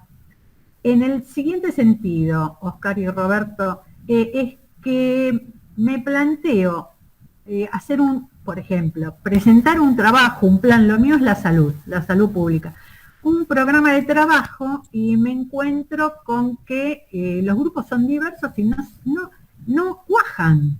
Digamos, yo no estoy acusando a nadie, por favor, porque veo que hay un predominio, al menos en mi barrio, de, digamos, chivar a la cámpora. Digamos, para mí, no lo pienso así, para mí todo grupo vale, todo grupo tiene su aporte, pero parece que soy la única que lo piensa, porque ni siquiera nos invitan, ni unos ni otros, a participar como vecinos en reuniones que ellos hacen. Yo entiendo que tiene que haber reuniones de los grupos partidarios de por sí, supondría que también tiene que haber reuniones de grupos de orientación peronista de distintos grupos, pero también entiendo que tendría que haber reuniones con los independientes.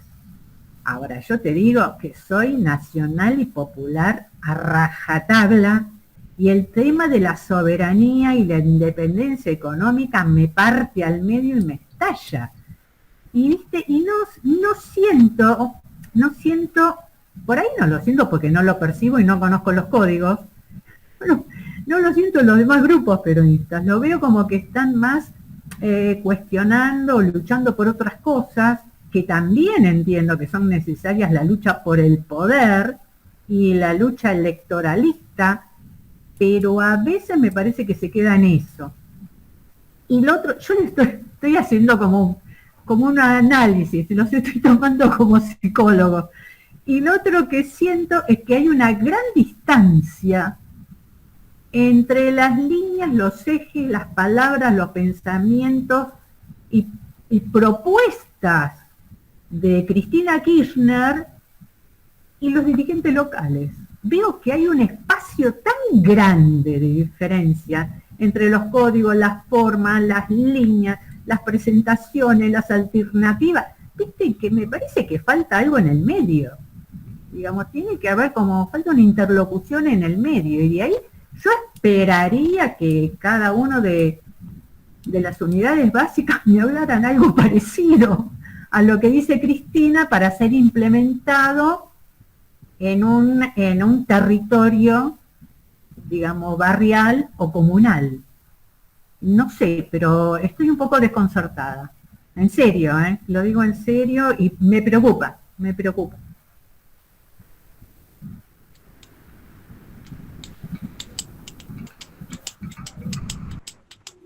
Bueno, yo también quisiera decir unas palabras, participar. Voy a poner esto acá estoy con los dos dispositivos del Proyecto Cultural Maíz, como verán ahí, pero voy a prender la cámara acá, así me pueden ver. Bueno, hace unos días, mi pregunta sería esta: ¿cuál es el problema del peronismo? ¿En qué ha fracasado? ¿Dónde está el problema? Porque Argentina está sufriendo. ¿Y cuál es la culpa del peronismo? ¿No? Hace unos días escuchaba, o leía, o escuchaba, no me lo recuerdo muy bien, creo que es Alejandro Apo, no sé, ahora el nombre no me lo recuerdo, no importa. Pero él decía cómo se hizo peronista. Entonces decía que el papá, que era peronista, le dijo, bueno, mira, vos lee todos los periódicos gorilas antiperonistas, y lee todo lo que puedas de los antiperonistas, intelectuales, lo que sea, todo, y después vení y hablamos. Dijo, bueno, fui, leí, volví, le dije, soy peronista. Entonces él se hizo peronista a partir de la parte más académica, la lectura, y yo digo, ¿y yo? Bueno, yo más de la parte vivencial, porque yo no tuve toda esa parte, además, digamos, todo el primer peronismo no lo viví, era muy chiquitito, y más luego no me interesaba nada relacionado con la política. Entonces digo, ¿y yo cómo me hice peronista? A partir de mis experiencias. Y estaba Andrea ahí que nos compartía su experiencia. Yo nací en el Hospital Evita, acá en Lanús. Yo no sé exacto el origen del Hospital Evita, pero les cuento que obviamente fueron hechos en periodo de Perón y Evita. Son 5, eso sí, lo sé. Sigue estando, me sigo atendiendo, vivo acá en Lanús, me sigo atendiendo. Llamo por teléfono, mandamos WhatsApp, me atienden en la educación pública, en salud pública. Excelente. Luego, digo, mamá fue inmigrante paraguaya de la Patria Grande, siempre negreada, y le dieron una jubilación de ama de casa a Cristina, que vivió su vejez como una reina, como debía, con la dignidad que tiene que vivir cualquier persona. Después, hace poquito escuchábamos, seguramente les ha llegado a ustedes también, las palabras del senador de Chubut, Linares creo que es, haciendo también un reconto acerca del peronismo y diciendo que el peronismo fue único a nivel histórico, mundial, en la creación de escuelas en relación a la población, porque podemos decir en China se construyen más, pero son más personas también. Pero el que más escuelas construyó. Después veía otro videíto de un TikTok donde un muchacho hablaba acerca de la locura y decía, Cristina está loca. Y claro, porque es una locura hacer 19 nuevas universidades, construir 2.200 escuelas. Entonces, digo, es claro que el peronismo ha sido una corriente, un movimiento que ha beneficiado enormemente al país. Y es claro que se constituye de ese modo en el problema para el poder real, para la oligarquía, se convierte en el peronismo. Entonces lo combaten intentando cooptarlo, y lo combaten comprando traidores. Entonces digo, ¿dónde está el problema? Porque es claro que nosotros estamos acá teniendo este conversatorio, y así como nosotros se replica por todos lados en las bases. Entonces estamos todos formándonos, estamos todos debatiendo, discutiendo, haciendo propuestas de construcción, y sin embargo en algún momento falla eso. ¿Dónde está la falla? ¿Cuál es el problema? ¿Por qué compran algunos dirigentes? La compañera acá lo decía, ¿por qué no me hablan en una unidad básica como me habla Cristina? ¿Qué pasa? ¿Por qué no le hablan así? ¿Por qué? Porque hay algún mascarón de prueba que está buscando sus propios intereses, entonces no responde al mejor peronismo. ¿Por qué? ¿Dónde está la falla? Yo digo, porque todos nosotros nos estamos formando, pero en nuestro movimiento luego tenemos gente que sale a representarnos, a los que votamos, a nuestros dirigentes. ¿Qué pasa? Hasta ahí llega y luego ahí son comprables, luego ahí buscan sus propios intereses, se fascinan, no se forman, no se arraiga la formación, no tienen las convicciones. Yo digo, ¿dónde está la falla? Yo quiero llegar a este punto y con esto termino. Me parece que la falla está luego de que nos formamos entre todos, debatimos, discutimos, hacemos recontos, síntesis. En los líderes, porque en todos los casos siempre necesitamos líderes, porque el Perón fue un enorme líder y luego probablemente no quiso compartir ese liderazgo, lo mencionaba Oscar, sobre alguien que podía proseguir con su tarea. Me parece que siempre podemos analizar en los diferentes lugares, incluso de otros países, que el problema es no solamente el liderazgo, sino la consecución después de otros liderazgos, ¿no? Entonces digo, ¿dónde está? Porque además, luego tenemos un problema que, por ejemplo, tuvimos un peronista, el Menem, y al final ejerció un liderazgo que no se condecía con el peronismo. Entonces, ¿dónde está? Hasta que luego tiene que venir Néstor y Cristina, se convierten en la figura, en los líderes que estábamos esperando, y luego aparecen otros menores, que son nuestros dirigentes, que ponen en discusión y no responden como nosotros queremos que respondan. Entonces digo, ¿dónde está la falla? Porque todos nosotros venimos luchando y haciendo una construcción de base desde que yo no había nacido. Y al final estamos en esta situación, todavía discutiendo, y Argentina no ha recibido los beneficios que debería haber recibido de haber prolongado una ideología, una idea, unos líderes, una construcción de movimiento. Bueno, ahí está, esa es, digo, ¿dónde está el problema? ¿Por qué no lo logramos? Yo sé que la lucha es enorme contra el poder real y además es desigual, ¿no? Porque ellos tienen todo el poder, tienen los medios, pueden cooptar a nuestros débiles. Bueno, eso. Yo quería... Está bien. No, Roberto, a ver. No, es un segundo. Yo creo que diste la clave en algunas cosas, Silvio, y lo que ocurre es que me parece que si uno busca una figura geométrica, un poliedro, una figura con muchas caras, eso es el peronismo. O sea, el peronismo tiene muchas facetas, muchas caras, muchos momentos históricos, muchas formas cambiantes. Es una forma digamos, difícil de aprender, de tomar. Pero lo que me parece que habría que tener en cuenta es que cuando se habla de traición, en realidad los peronistas no están traicionando. Hay ciertos sectores del peronismo que son peronistas en un sentido, pero no en un sentido último. Entonces la limitación o la particularidad que tienen es que se expresan de manera contraria cuando aprieta, digamos, sus intereses o sus necesidades o sus gustos. Convivir con ellos es muy complicado. Digamos, a mí me parece que la clave está en localizar de alguna manera quién realmente o quiénes son capaces de conducir, y voy a hablar del tema de conducción, este momento tan particular de nuestra historia y sobre todo de las relaciones internacionales también. O sea, es un momento muy complejo. Hacer un muestreo, un paneo de toda la gente que en este momento está dentro de ese proyecto nacional y popular, y ya sabemos quiénes pueden ser. Lo hemos dicho, incluso acá lo hemos mencionado. Eso por un lado, pero por otro lado, nosotros y nosotras, creo que la clave sigue siendo, y esto parece ser un discurso, una palabra nada más, pero es una acción.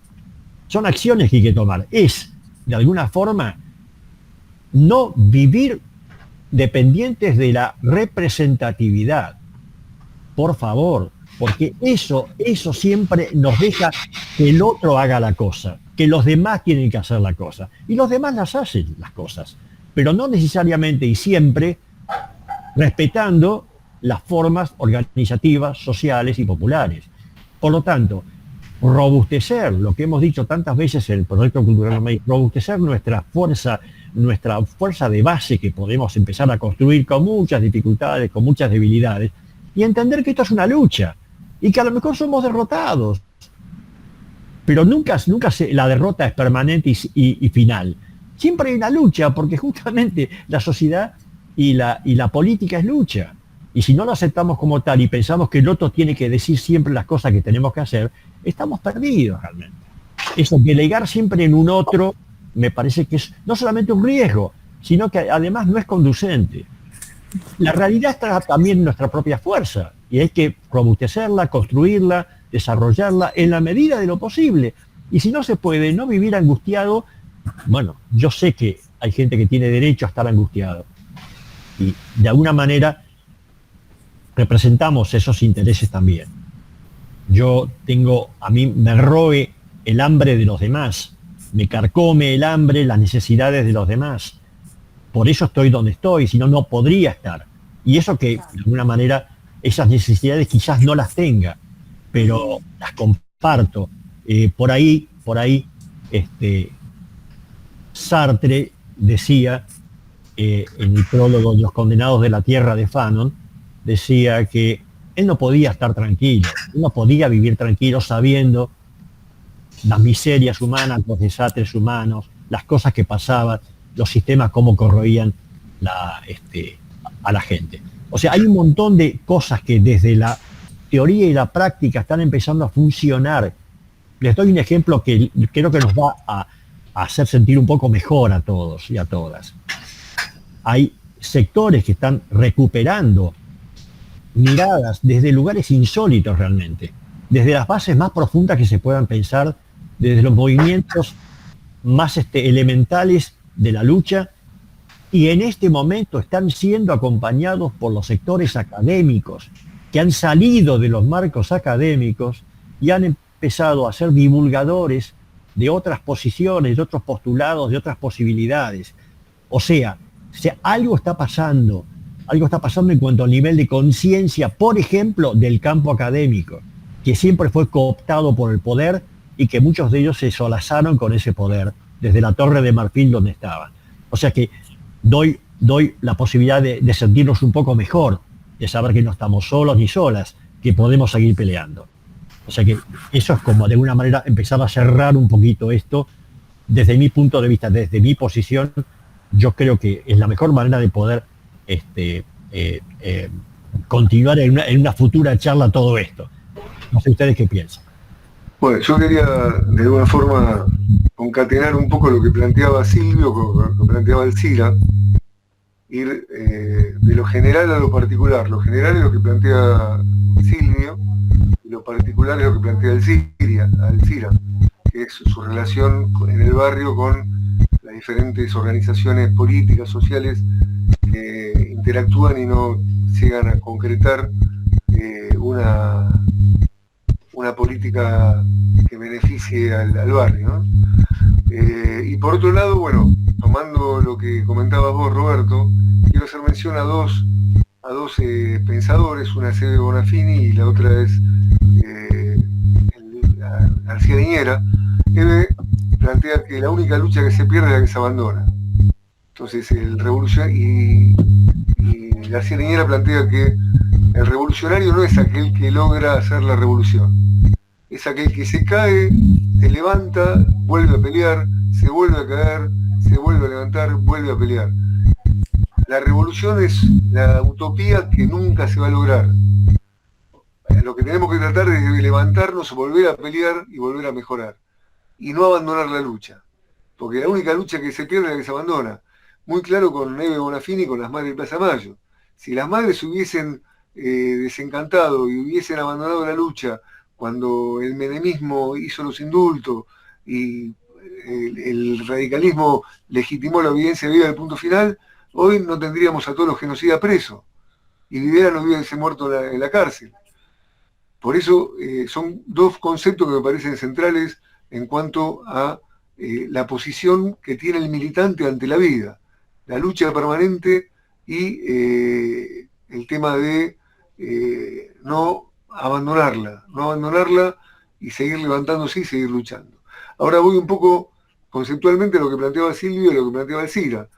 Desde mi visión, es decir, acá hubo dos cortes generacionales terribles que de alguna forma, comparativamente, tomando a Venezuela y a Cuba, podemos llegar a entender un poco. El corte generacional que se dio en el golpe del 55 y el corte generacional que se dio en el golpe del 76, el golpe del 55 abortando una revolución inconclusa, que no se tuvo, o no se supo, o no se pudo continuar por contradicciones propias del liderazgo que tenía Perón en su momento, y el golpe del 76 que logró exterminar a toda una generación. Y ahí voy enganchado con lo de Elcira, sobre todo en Parque Patricios, que es en una zona donde la juventud peronista tenía un desarrollo muy grande, y hay un montón de compañeros y compañeras que fueron desaparecidos.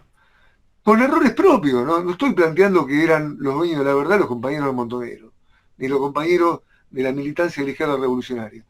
Fueron errores propios que en un contexto internacional llevaron también a la derrota, entre otros, a la Unión Soviética, más allá de la diferencia que uno puede tener con el estalinismo. Es decir, uno se puede plantear ¿qué era peor? ¿El neoliberalismo o el estalinismo? El estalinismo, más allá de sus aberraciones, tuvo pleno empleo, tuvo una cobertura social internacional, no tuvo problemas de desnutrición, es decir, logró una sociedad dentro de esos límites mucho más justa, represiva, con muchos errores. Hoy el neoliberalismo, vemos en la Argentina, un país que debería ser un ejemplo a nivel internacional, a nivel alimento, con el 50% por debajo de los pibes, por debajo de la línea de pobreza. Entonces, esos dos cortes, de alguna manera, no fueron gratuitos. Permitieron que se instale un sentido común del modelo neoliberal que hoy el 50 o más del 50 de la población adhiera a la meritocracia. Y diga, no, vos si sos pobre o si no, o si quedaste sin laburo y no conseguís laburo, es porque no sos capaz. Es decir, lograron instalar ese modelo cultural. Entonces lo que hay que revertirlo es a través de la militancia. Y bueno, desde lo general que planteaba Silvio, ¿por qué el peronismo avanza, retrocede y finalmente no aparecen liderazgos? Yo creo que, bueno, ahí hago hincapié en lo que planteaba Roberto. Acá, más allá de los liderazgos, hace falta la participación del campo popular en la toma de decisiones y en la toma de conciencia. Es decir, hay que participar. La única manera de garantizar que los derechos se mantengan es estando en la calle y luchando. Lo planteó Cristina cuando se fue en el 2015. No dejen de luchar porque vienen por ustedes. Vienen por ustedes y se lo van a llevar puesto. Y así Macri se quiso llevar puesto al pueblo argentino. Por suerte, el liderazgo de Cristina tuvo la lucidez de poder armar nuevamente un frente electoral para derrotar al macrismo. No alcanza con eso. Lo vemos ahora. No alcanza con Alberto Fernández. Alberto Fernández es una etapa de transición que con sus más y con sus menos no alcanza. Tenemos que profundizar esto para que, y no solo en la Argentina, acá, y lo planteaba Perón, es decir, para lograr un desarrollo realmente sustentable, tiene que ser en el marco de la región, en el marco de Latinoamérica. Nosotros solos no vamos a poder desarrollarnos y lograr la liberación nacional. Si no lo hacemos con Brasil, si no lo hacemos con Bolivia, si no lo hacemos con Chile, si no lo hacemos con Uruguay y con el resto de Latinoamérica, con Venezuela. Por eso yo marcaba lo de Venezuela y lo de Cuba como ejemplo. En Venezuela se hizo peronismo con el chavismo y se profundizó. Porque Chávez profundizó la revolución peronista en Venezuela. Y hoy en Venezuela no le tocan el culo. Y Cuba, y se hizo la revolución, y se profundizó, y hoy el pueblo cubano defiende su revolución y no lo van a poder avasallar. Acá tuvimos, y hay que plantear la autocrítica, el porqué del golpe del 55 y por qué del golpe del 76. No tuvimos la capacidad de ver la posibilidad de no enfrentarnos entre nosotros, más allá de que había diferencias notorias con respecto a otros grupos que planteaban también, es decir, una alternativa en el 73, 74 totalmente distinta, pero cometimos errores, entonces no volvamos a cometer los mismos errores. Ahora, tampoco seamos obsecuentes, es decir, planteemos la lucha y planteemos la profundización de un proyecto continental, porque con el proyecto nacional no alcanza. Si no tenemos a Brasil, si no tenemos a Bolivia, si no tenemos a Chile, si no tenemos a Venezuela, si no tenemos a Ecuador, si no tenemos a Perú, es decir, a Paraguay, no alcanza. Y bueno, hay que tratar de, a partir de la militancia y a partir de la actividad política y a partir de la construcción, generar una masa crítica que logra, es decir, imponer los intereses del campo popular por sobre los intereses del imperialismo y de la oligarquía. Nada más. Mónica pidió la palabra.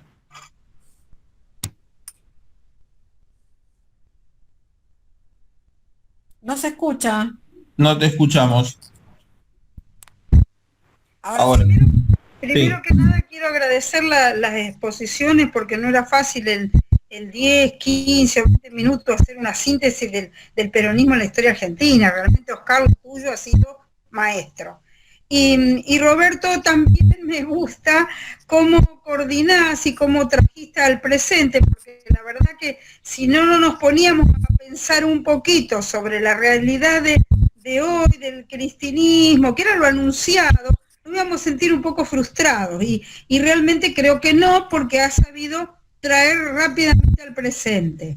Y quiero decir, bueno, por un lado, me gusta el diálogo que se está dando, aunque por ahí hay distintas realidades, venimos de distintas historias, pero será tal vez porque soy seguidora de Paulo Freire y también porque miro la sociedad, el estado en que está, y miro Latinoamérica, la patria grande, y si no hay diálogo, no hay conversaciones, no construimos nuevos vínculos, con tantos que están como fuera de la política, fuera de los lugares donde se toman las decisiones y que son personas valiosas, con historias valiosas que hay que sumarlos a un nuevo movimiento o al mismo movimiento nacional y popular, pero que tiene que reverdecer, ¿no?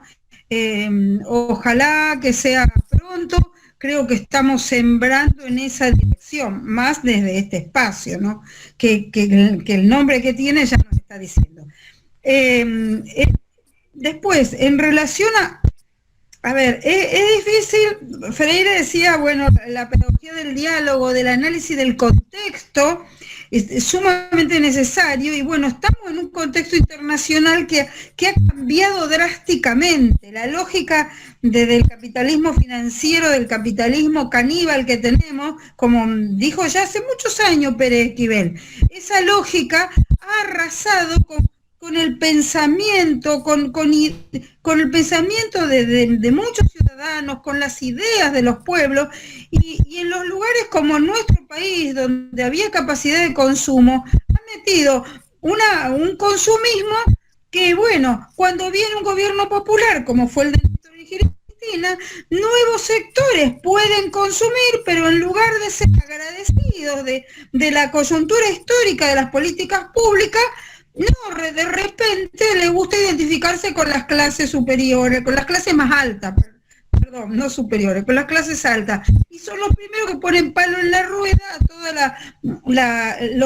las políticas que le dieron esos beneficios, ¿no? Entonces, bueno, todo lo que el neoliberalismo ha hecho a nivel de lo económico, bueno, que nos hizo criar un Menem y soportarlo, pero que hay muchos Menem hoy, lamentablemente, pero a nivel de lo económico y lo político, un gran daño, pero creo que el mayor daño está en lo cultural, porque las ideas nos han descalificado mercado las ideas, y la gente de pueblo está, bueno, sobreviviendo en este momento por el malestar económico, y hace lo que puede, pero los que por ahí venimos batallando con viejas ideas, por decir una, la de la patria grande, de repente cuesta tanto, casi no se puede nombrar muchas veces, te dicen que sos una desubicada, qué sé yo. Bueno, yo he ejercido como directora de escuela, y en un momento yo decía, el proyecto de la escuela debe situarse en un contexto nacional, popular, latinoamericano, adherimos a esto. Tuve que resignar la palabra latinoamericana porque nadie apoyaba, y si yo insistía tercamente, verticalmente, tampoco me acercaba a los compañeros con los cuales creamos una escuela con un proyecto pedagógico que era muy innovador con todas las leyes del kirchnerismo. Entonces hicimos algo valioso que por suerte está creciendo. Pero traigo este ejemplo chiquito porque construir una democracia participativa parece un hecho revolucionario. Hoy día, abrir espacios de diálogo donde podamos escucharnos parece un hecho revolucionario en el tiempo actual. Aquí se hicieron hace 10 días 2 encuentros políticos del Frente de Todos. Uno que lo convocó la corriente de Agustín Rossi, y el otro que se llamaba Patrios Compañeros, que era más gente que estaba, no estrictamente la cámpora, pero la cámpora estaba ahí, ¿no? Bueno, y fueron diametralmente distintos. Uno fue donde trajeron a todos los importantes, compañeros valiosos, muchos de ellos, pero que daban discurso, ¿no? Y los militantes se quedaban ahí, escuchaban hasta que llegaba un momento, por ahí se iba. Bueno, la gente más humilde quedó afuera, mirando en pantallas, no participaba adentro, no hizo ni una sola pregunta. Y realmente me pareció un patético el verticalismo que existió allí. Y por el otro lado, en Patrios Compañeros, hablaron todo el que quiso hablar, me parece, y donde había desde a lo mejor un obrero, un albañil, había un profesor universitario, había un militante sindical, y es como eso se hizo más amigable. Los que fueron a ese lugar salieron recontentos.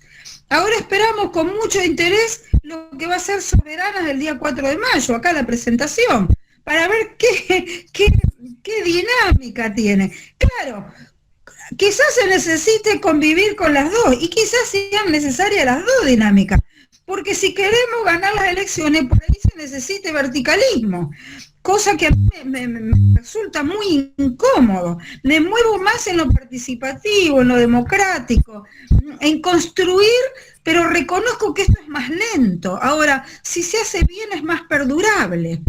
Entonces, me gustan las cosas perdurables, aunque no sean tan súper transformadoras, pero que sean perdurables, porque es la garantía de que la lucha, que es una y que se sostiene en el tiempo con distintos protagonistas, esta lucha está continuándose. Y por lo tanto, tengo esperanzas, porque creo que hay movimientos por abajo que ya son visibles, que ya no son tan por abajo. Por ejemplo, yo estoy cerca de los pueblos originarios de acá de la ciudad, ¿no? Y los pueblos originarios, sobre todo las mujeres, tienen organizaciones, se juntan con la pobreza en que viven, las limitaciones de recursos, pero se juntan, dialogan, se organizan a nivel latinoamericano, son mujeres de la Via Yala. Ahora va a haber un encuentro en Salta y hacen enormes esfuerzos y van y se proponen cosas, y ya yo interpreto que están llegando hasta el Congreso de la Nación, como hace poquito fueron, uniéndose a otra movida que parecía subterránea, pero que no lo es, la de los ambientalistas. Ahí hay de todo, pero dentro de los que luchan por los humedales, bueno, están todos los movimientos originarios más activos, digamos, los compañeros de movimientos originarios, de pueblos originarios más activos están ahí, junto con ambientalistas, que en ambientalistas hay de todo, ¿no? Pero bueno, la cosa es que trabajan y buscan acercarse, Con algunos se lleva mejor, con otros no. Y hay, como ustedes dijeron, como vos dijiste, Roberto, académicos universitarios, esta universidad del modernismo que formaba con los ojos admirando Europa, ya hay bastante Dussel sembrado, por decir uno, pero de los nuestros, que está en México ahora, pero bueno, es uno de los nuestros, y ya hay cátedras, y ya hay gente que además toma la docencia de otra manera, con el compromiso de un Freire, porque no solo la cátedra, sino también la militancia en terreno. Entonces, esto es esperanzador. Y de Freire aprendí que hay que denunciar la injusticia, pero que no tampoco que tenemos que quedarnos ahí, porque si no nos bajoneamos y no nos quedan fuerza para seguir la lucha. Hay que esperanzar. Entonces, pero el esperanzar que no es un verso, que sea caminando territorios con estos que se están moviendo, digo yo, ¿no? Como este grupo que están haciendo. Y bueno, y sí, la verdad que uno quisiera ver más rápido las cosas, pero las cosas, los grandes cambios vienen lentos, ¿eh? Y por ahí nos arrasan de nuevo y habrá que tomarlo a linera y decir que el movimiento de los pueblos es como una ola, que subimos, que bajamos, que llegamos hasta la orilla, retrocedemos, y bueno, no sé, ahora estoy viendo si fotocopio el nuevo libro de Linera, y que me parece que algo de esperanzar en política, termina el título, entonces creo que nos va a dar letra para seguir andando, ¿no? Y bueno, me parece bueno. Me parece bueno esto que hacemos porque es sacarle lustre y brillo a la política, por un lado, tan desprestigiada por el neoliberalismo y tan despreciada por la gente que acá es un núcleo duro que va a haber que remover. Y bueno, también si apostamos a la democracia participativa en el grupo, me parece bárbaro que podamos expresarnos todos. Yo por ahí en este horario a veces puedo, a veces no puedo, pido disculpas, pero bueno, las veces que pueda participar, participaré. Y bueno, y me gusta pertenecer a este espacio, que acá en esta ciudad les confieso que no... tal vez se está construyendo en algunos lugares, yo desconozco, pero bueno, nos da trabajo armar una cosa así, pero les aseguro que, como dijo Cristina, ¿no? No importa de dónde vengan, yo hoy por hoy tengo más amigos o amigas fuera del peronismo que dentro del peronismo, porque las que son del peronismo, oh, Dios mío, atacan a Cristina, el kirchnerismo, no, le digo, eso basta de pelearnos entre nosotros. Entonces por ahí los que vienen del PC, que están doloridos, que han pasado las mil y una, estos están contentísimos de estar, bueno, con kirchnerista. Y mientras tanto, ahora vamos a intentar hacer una reunión con las amigas del pueblo originario, y bueno, y esto que somos mezclados, ¿no?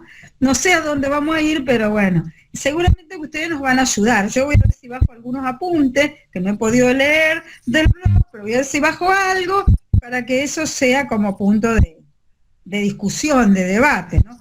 Pero bueno, les deseo Mónica, suerte, perdóname. y disculpen si hablé mucho, pero como ayer me tuve que ir, entonces hoy todas las ganas y me presenté ante ustedes. Mónica, perdóname, te vamos a tomar nota de la invitación. Por favor, no dejes de invitarnos, porque vamos a participar con la gente de los pueblos originarios. Bueno, ya le cursé la invitación de juntarnos en casa. Bueno. Alcira preguntaba de qué ciudad sos. De Rosario. Bien. Soy adoptada. Bueno, compañeros y compañeras, gracias a todos por la participación. Estamos a 4 minutos pasados de las 2 horas del horario de inicio de nuestra convocatoria, pero iniciamos 10 minutos más tarde, así que todavía nos quedan unos minutos para cumplir esas 2 horas. Si alguien quiere tener una participación mínima ya terminando, tenganlo en cuenta que tiene que ser mínima, porque capaz que quieren participar algunos más. Un minuto, nos quedan 6 minutos nada más. Así que si alguien quiere decir algo, o Roberto, Oscar o cualquier otra compañera, compañero, un minutito cada uno podemos tener. Un mimo para el final, un mimo para todos los que estamos peleando. La esperanza se consigue cuando hay lucha. Si no, queda en la trascendencia, queda en delegar en otro lo que uno puede hacer. O sea que desde ese punto de vista la lucha es fundamental. Eso es lo que genera la esperanza, no la trascendencia de dárselo a otro. Pero además, les pregunto, si ustedes le hubieran preguntado, inquirido a un burgués en el siglo XVIII que iba a hacer una revolución, que iban a tener prácticamente los dictados del mundo a su mano, ¿qué piensan que hubiera dicho un burgués? Hubiera reído, hubiera dicho, ¿qué? ¿Nosotros? Pero no digas tonterías. Si estamos ganados y perdidos por la nobleza y por las monarquías, jamás vamos a poder. Sin embargo, en este momento son los que conducen los destinos de la humanidad y los nuestros. Pelear en todo eso significa, creo que, el camino que debemos seguir. Un beso grande y cariños a todos. Realmente por mi parte me despido, me parece hermoso la charla, les agradezco tanto a Oscar, a Silvio, a todos los que han participado y hayan podido hablar. Y gracias, Roberto. Hay que continuar esto.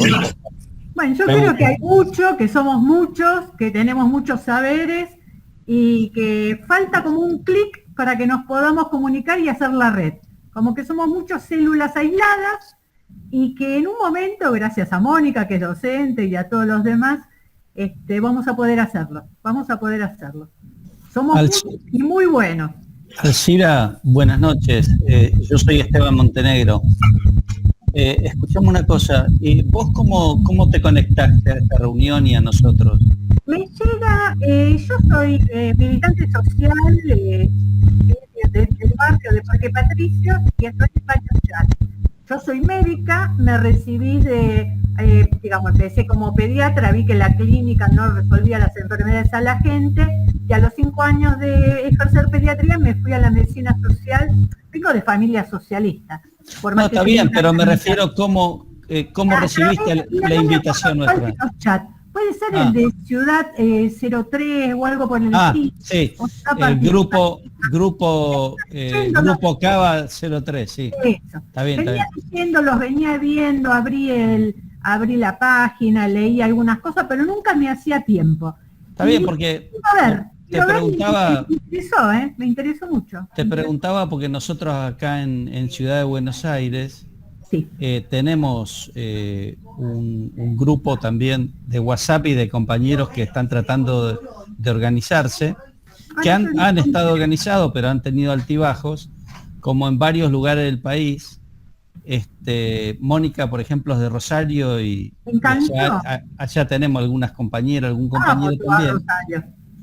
Pero digo para que nos conectemos y que no perdamos el vínculo con vos, ¿viste? No, me encantó. Te voy a buscar en ese grupo porque yo estoy ahí en todo caso. Ahí te estoy poniendo todo. Sí. Me gusta el debate, lo que yo no encuentro son espacios de diálogo, los que dice Mónica. Y este es un espacio de diálogo y reflexión y me parece que es acorde, que me parece que hay que trabajar por ahí. El diálogo, la reflexión que nos permita unirnos. Igual yo estoy muy contenta con el peronismo, te lo digo en serio. Bárbaro. Creo que no hay algo mejor, creo que son exitosos, creo que son resilientes. Me encanta. Me siento muy cómoda, lo único que no puedo debatir.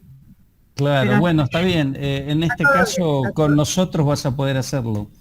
Sí, ya lo empecé a ver. Te busco en el grupo ese después y nos conectamos. Teléfono. Me gusta mucho todo lo que es la medicina social. Tengo bastante trabajado el tema, tengo abordajes, tengo presentado en las audiencias abordajes sobre lo que pasa en salud y salud e enfermedad como determinante social, ¿no? Tengo varios trabajitos hechos que me gustaría por ahí en algún momento mostrarlos. Bueno, listo. Yo me voy a comunicar con vos, no te preocupes. ¿Cómo no, Esteban? Me encantó, Mónica, todo lo que haces. Un abrazo grande, nos vemos. Chao. Mucha suerte, cariños, gracias por todo. Dale. Chao, compañeros. Un gusto de compartir la charla. Gracias, Oscar. Gracias, Roberto. Gracias a Mónica. No se olviden de sacar la introducción de Oscar. No se olviden Muy de buena la sacarse introducción de Oscar, de los 4 peronismos. Muy bien. Gracias, Mariana. Oscar se copió de Horowitz. Oscar se copió de Horowitz.